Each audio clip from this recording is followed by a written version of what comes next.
How's it going, everybody? Welcome to Gaming Instinct's review of King of Fighters 15. I am Sam Lee, reading for writer Zach Barbieri. Starting off, I think it's important to note I have probably not touched a fighting game before reviewing this one in maybe 2 years. Even then, my preferred fighting game to jump into when I'm bored and looking to get beat down has been Tekken, considering a large chunk of my fighting game fan friends play that over everything else. Now, I had played King of Fighters and enjoyed it, having jumped into the previous entry in the series, King of Fighters 14, when it was released back in 2016, playing it for a while before moving on to the next game that caught my interest.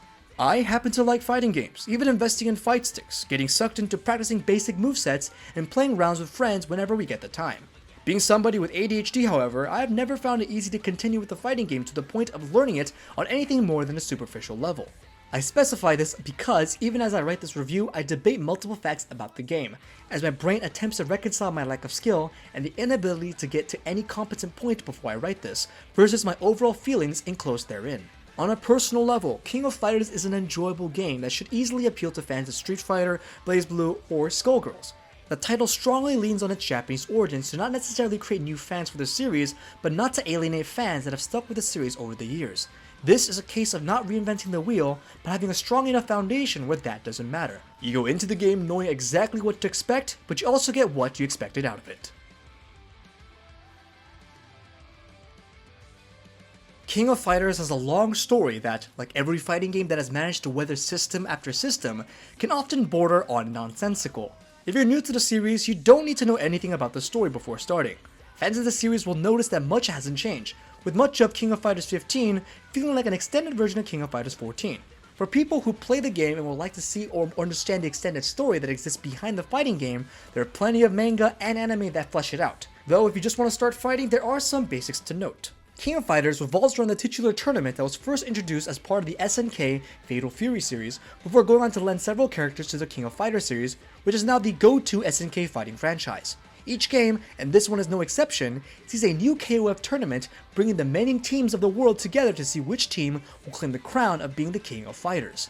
Moving into this one, the only real narrative beat that appears is that the previous benefactor of the competition is no longer involved due to the usual craziness that you can expect in the final round of any fighting tournament featured in anime.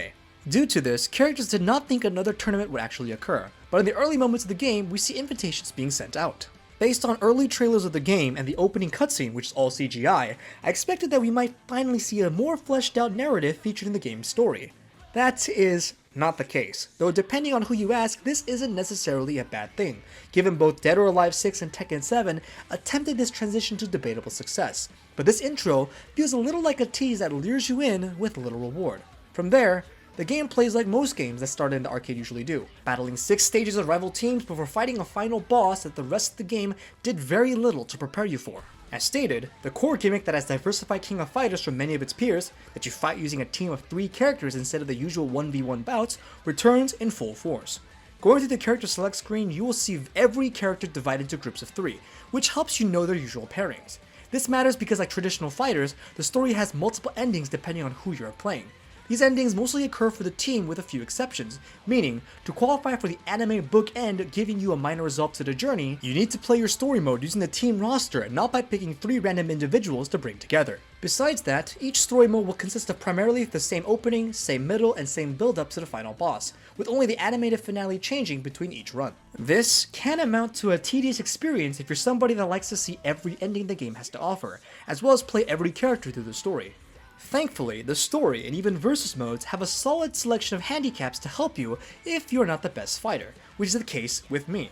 Losing the story pulls up a list of handicaps that affect your overall score, but make it easier to beat, which makes the game more accessible than most in that regard. Of course, most fighting fans, and especially the hardcore fanbase, will most likely play the story to learn the mechanics before switching to versus or online. The best thing that can be said about the King of Fighters 15 is that it knows what it is and acts accordingly. With a franchise that's been around since 1994, you can expect a storied history as well as a lot of changes over the years. What might help make King of Fighters 15 the most definitive experience in the franchise is how it pays homage to its roots while still pushing the envelope ever forward, which can be a hard task to accomplish. Yet, here it is. Again, it is important to note that the game itself plays like its predecessor, King of Fighters 15, which brought several changes to the core of the gameplay. These changes should not serve as a turnoff to older players in the series, but should help newer players feel more at home. One of the core changes made between King of Fighters 13 and King of Fighters 14 was the art direction, which was similar to Street Fighter before it moved away from the sprite models, instead opting for fully rendered 3D polygon characters. That art direction has continued here, with each character having a polygon model that is then cel shaded to get that signature anime look that pops. Similarly, the backgrounds are 3D as well, offering enjoyable cinematics as each fight starts, giving you a view of the local area you otherwise don't get to enjoy during a match. While all the fights play out in 2 dimensions, unlike games like Guilty Gear that will occasionally throw in moves that cause a camera to shift, it is easy to see that everything has a commendable level of polish to it. Locations can range from a town square or a Chinese garden, and honestly, it can be a little hard to choose an arena, with every location looking like a great place to stage a fight. My biggest issue with the backgrounds is the human animations, which were janky, either as a stylistic choice or not. More often than not, the fighters make it through the jump with varying degrees of success. A few characters like Benimaru, Ash, and Joe, to name a few, have crazy hair that can feel bizarre when you look at them in a fight. And of course, one would be remiss to not mention the large roster of large female characters and their jiggle physics. The biggest thing holding these models back is some facial animations following special moves in combat, sometimes on the victory screen. In combat, however, getting to watch the quick flurry of kicks and punches that define a fighting game, as well as a large number of magical moves such as Kula's ice attacks, Benimaru's lightning, or Terry's fire, the attention to detail in each moment becomes something you can appreciate. A welcomed addition this time around is that of the DJ station, a new mode that can be accessed from the main menu. In here, players can listen to a very large selection of music from across the franchise's history. Most songs featured in the games lean towards hard rock, but there are several exceptions to this rule if the player wanders through the musical selection.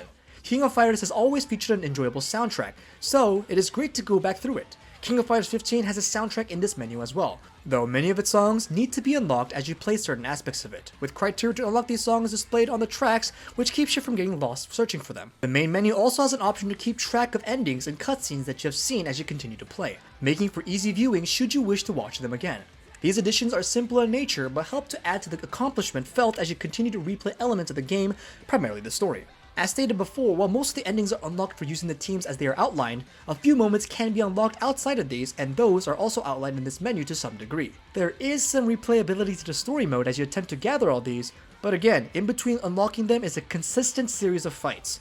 In addition, all voice lines for each of the fighters can be collected as well. The reason for collecting all the voice lines is pretty simple, because they are, for the most part, enjoyable to listen to. All the characters remain voiced in Japanese with no English dub work. If you're thinking about picking this game up, then that will not likely be a deal breaker for you, but since none of the lines during fights are subtitled, nor the voice lines when you listen to them, some of what they are saying can easily be lost. That being said, characters' most important lines, like what they say at the end of a battle or in a cutscene, does get proper subbing. And since you're probably not paying attention to their voice in the middle of a fight anyway, you'll be fine even if you can't speak Japanese. The only voice that is in English will be the announcer, who does a serviceable job of hyping you up for each fight. He does an even more commendable job between rounds, offering witty statements on the match so far. All of that should help set the stage, but at its core, King of Fighters 15 is exactly that, a fighting game. To define that simply, players have health bars, a limited arena, and a character-specific moveset consisting of simple and more complex moves that can be chained together. The goal at the end of this is to win the needed amount of rounds or drain your opponent of their health to claim victory. Again, much of the core mechanics for this are imported directly from King of Fighters 14, so if you are familiar with the previous entry, you should be ahead of the curve. Those mechanics were very good though, so understandably, the game would not want to stray too far from what it was already doing successfully. These include 2 punches, both heavy and light, and similarly 2 kicks, both heavy and light, as well as combination of these buttons that are mapped elsewhere on a controller or fight stick. Naturally, you can spam these abilities to get decent effects, and Lord knows that did from time to time when I wanted to beat somebody. But there are decent combos to learn through hard work and repetition, though if this is the road you plan to go down, be ready to sink some serious hours into it like you would any other fighting game. King of Fighters 15 has an easy point of entry for newcomers who can easily perform well and pick up a skill or two, but at the same time, linking long strands of combos is still a dedicated craft. In the main menu, new players can find tutorials and mission options that can help them learn the ropes. The tutorial will allow players to go over the basics, which includes a set of options to learn movement in the game, and another that goes over combat. This only features a broad concept of basics, and is not character specific, which is where the missions come into play. They might mislead players into thinking they will offer side narratives, but in actuality, they have character-specific training modes to go over individual fighters' special moves, so you can start getting good with the fighter of your choice. On top of that, the staple fighting game training mode also returns to the mix, Unfortunately, a complaint I have, partially from growing up on Dead or Alive, is that the training mode does not offer a way to pin abilities or run through a moveset with the game confirming correct input. For players familiar with what they want to do, this will not limit them. For the rest of us though, this means a lot of checking YouTube for players far more skilled than us to get a start point for what we should start practicing. It does feature button inputs though, so while practicing moves, if you pull off a cool one, you can quickly look to see what you did. Another addition that is designed to make the game more accessible for newcomers is the inclusion of the rush combos, which return from the previous iteration of the game. These moves can be pulled off by getting in close and rapidly pushing the square button, then using any of the primary 4 attack buttons to finish off the 4-hit combo. The inclusion of this, as is the inclusion of almost every auto combo set in a fighting game, was met with some contention by the fanbase, but it does have its pros and cons. On the one hand, it allows less skilled players to have a string of combos they can pull off and stand a fighting chance regardless of whether or not purists think they should. These moves are also not as powerful as a normal combo and not as pronounced as the auto combos in say Persona 4 Arena.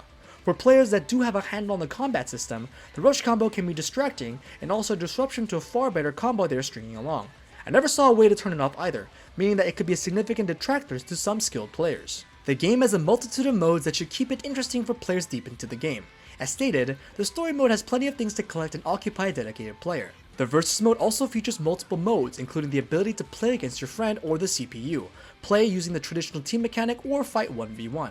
You can also bring this game online through casual or ranked matches, though during the duration of my review, these modes were not accessible, and therefore I could not try them personally. Having played the online in 14 though, one can only hope they import that since it was well done. If you get really into the online mode, there are also leaderboards, so the competition never has to end. King of Fighters 15 is unapologetically a King of Fighters game, for better or worse. Many of the mistakes the previous title made, this one makes as well, but conversely, the triumphs of the previous title are on display as well. With a large roster of characters, a time-tested combat system, and plenty of modes to explore, there is a lot for new and existing players to enjoy about the nearly 3-decade-old franchise. What we get is the classic fighting game dilemma. Do we hold against it that it remains the same game that it always has, or do we praise it for knowing what works and sticking with it? I fall into the latter camp, enjoying my time back in the King of Fighters tournament. Who knows? It might even be a game I might continue with, hopefully getting to a point where I'm not just embarrassing myself. In summation, as stated at the beginning, King of Fighters 15 does little to reinvent the wheel, however, the wheel is pretty great, and so is the game. Gaming Instincts gives King of Fighters 15 an 8.0 out of 10.